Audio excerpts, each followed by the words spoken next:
Ever feel like you're stuck in life's waiting room? You know, you're praying for something, you're waiting for it, and it just hasn't happened yet? Well, if that's you, then this explainer is going to be for you. We're going to break down this whole idea of divine delay and figure out what it could possibly mean when it feels like the heavens are totally silent. All right, let's get into it. So, first things first, let's just be real about it. Waiting, it's one of the hardest parts of faith, isn't it? It's that really difficult, kind of confusing time where the silence, man, it can just feel deafening. I mean, seriously, do you feel stuck right now? Like you've been doing everything you're supposed to do? You've prayed, and not just any prayer, but like with your whole heart. You've really believed that an answer was coming. And then crickets. Nothing. The opportunities you were looking for, those doors you were so sure would just swing wide open, they're still shut tightly. And those answers you were counting on, they just haven't shown up. It is an incredibly frustrating place to be. And that feeling right there is the very core of what we're going to talk about today. But what if we've been looking at this whole thing completely backward? The main idea here, the one we're really going to dig into, is a total reframe. What if this waiting period isn't passive at all? What if it's actually active preparation? Yeah, so this is the absolute key. The whole perspective shifts.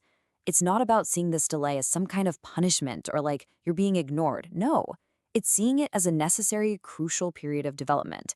You're not being held back, you're being built up. And if you think about it, this isn't some new idea. The Bible is full of this pattern. Just look at these heavy hitters. You've got Joseph, who waited for years in slavery and then a prison. You have David, who was anointed to be king but then had to wait years while he was on the run for his life. And get this, even Jesus waited 30 years before his ministry ever began. The pattern is just undeniable. A great purpose almost always follows a period of great waiting. And this scripture from Isaiah just nails it. It says, "But those who wait on the Lord shall renew their strength." Think about that. It doesn't say they'll keep their strength or barely hang on. It says they will renew it. It's like a recharge. So the waiting period itself is actually designed to be a source of power, not something that drains you. Okay, so if you're not being punished, then what in the world is actually happening during all this waiting? Well, the idea is that this is when God is doing some of his deepest, most important work. So what does that work actually look like? Let's break it down. It really comes down to three critical things. All right, this right here is the heart of the whole thing. Number one, he's building your character. Think about it. Getting a huge blessing before you have the maturity to handle it, that could actually be a disaster. Number two, he's aligning the circumstances.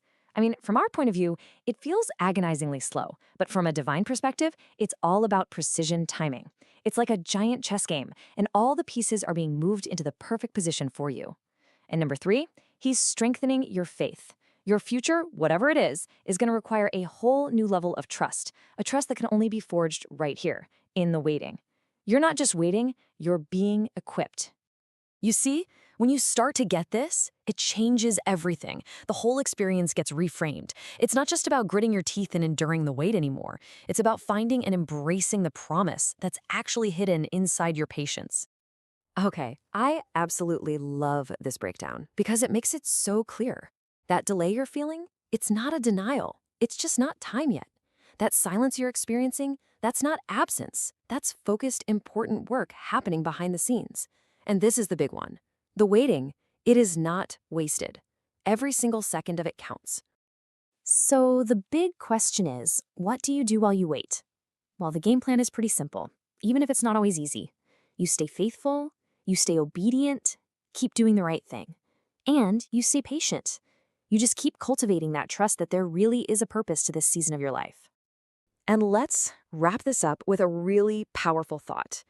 What if the length of your wait is directly connected to the size of what's coming next? Just think about that. The bigger the preparation, the bigger the promise. So it really leaves you with a question, doesn't it? Are you just waiting for the dream you asked for? Or are you being prepared for a destiny that's even bigger than you could have ever imagined?